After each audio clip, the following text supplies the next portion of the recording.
Hello everyone. Today we are going to see about cyber warfare. What is cyber warfare? Cyber warfare is usually defined as a cyber attack or series of attacks that a target country. It has the potential to wreak havoc on government and civilian infrastructure and disrupt critical systems, resulting in damage to the state and even loss of life. Cyber warfare typically involves a nation state perpetrating cyber attacks on another, but in some cases the attacks are carried out by terrorist organizations or non-state actors seeking to further the goal of a hostile nation. There are several examples of alleged cyber warfare in recent histories, but there is no universal formal definition for how a cyber attack may constitute an act of war. There are seven types of cyber warfare attacks: espionage, sabotage, denial of service called DOS attacks, electrical power grid, propaganda attacks, economic disruptions, surprise attacks. These are seven types of cyber warfare attacks. Espionage. What is espionage means? It refers to monitoring other countries to steal secrets. In cyber warfare, this can involve using botnets or spear phishing attacks to compromise sensitive computer systems before exfiltrating sensitive information. Sabotage. Government organization must determine sensitive information and the risk if it is compromised. Hostile governments or terrorists may steal information, destroy it, or leverage inside threats. Dissatisfied or careless employees or government employees with affiliation to the attacking country. DOS attacks.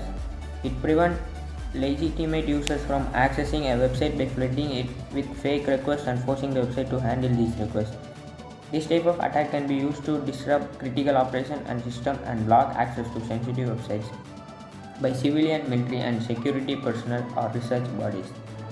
Electrical power grid. Attacking the power grid allows attackers to disable critical systems, disrupt infrastructure, and potentially result in bodily harm. Attacks on the power grid can also disrupt communication and render service such as text message and communication unusable. Propaganda attacks. Attempt to control the mind and thoughts of people living in or fighting for a target country. Propaganda can be used to expose embracing truths, spread lies to make people lose trust in their country or side with their enemies. Economic disruption. Most modern economic systems operate using computers. Attackers can target computer network of economic establishments such as stock market, payment system, and bank to steal money or block people from accessing the fund they need. Surprise attacks. These are cyber equivalent of attacks like Pearl Harbor and 9/11. The point is to carry out a massive attack that the enemy isn't expecting, enabling the attack to weaken their defense.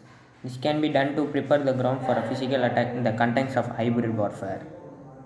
How to combat cyber warfare? The legal status of this new field is still unclear as there is no international law governing the use of cyber weapons. However, this does not mean that cyber warfare is not addressed by the law.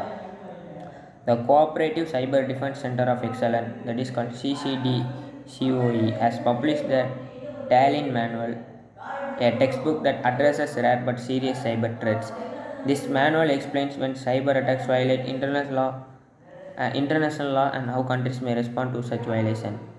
Conducting risk assessment with cyber war games. The best way to access nation readiness for cyber war is to conduct a real-life exercise or simulation, also known as cyber war game. A war game can test how government and private organizations respond to a cyber warfare scenario, expose gaps in defense, and improve cooperation between entities. Most importantly, a war game can help defenders learn how to act quickly to protect critical infrastructure and save lives. Cyber war games can help cities, states, or countries improve readiness for cyber warfare by testing different situations, testing unusual scenarios, division of labor and cooperation mechanism, improving policies. Testing different situations such as detecting attacks in early stage or mitigating risk after critical infrastructure has already been compromised. The importance of layered defense. Under the pressure of cyber warfare, governments of many countries has issued operational national security policies to protect their information infrastructure. These policies typically use a layered defense approach which include securing the cyber ecosystem, raising awareness for cybersecurity, promoting open standards for combating cyber threats, implementing a national cybersecurity assurance framework, working with private organizations to improve their cybersecurity capabilities. Imperva Cyber Warfare Protection. Imperva can help organizations protect themselves by implementing a comprehensive cybersecurity solution, including both application and data security. In Imperva application security, Imperva provides comprehensive protection for application, APIs, and microservice. Web application firewall, API security, client-side protection. Imperva data security. Imperva protects all cloud-based data stores to ensure compliance and preserve the agility and cost benefits you get from your cloud investment. Cloud data security, database security, data risk analysis. Example of cyber warfare operation: Stuxnet virus. Stuxnet was a worm that attacked the Iranian nuclear program. It is among the most sophisticated cyber attacks in history. The malware spread via infected universal serial bus devices and targeted data acquisition and supervisory control system. According to most reports, the attack seriously damaged Iran's ability to manufacture nuclear weapons. Sony Pictures hack. An attack on Sony Pictures followed the release of the film The Interview, which presented a negative portrayal of Kim Jong-un. The attack is attributed to North Korean government hackers. The FBI found similarities to previous malware attacks by North Koreans, including code encryption algorithms and data deletion mechanisms. And that's all. Thank you for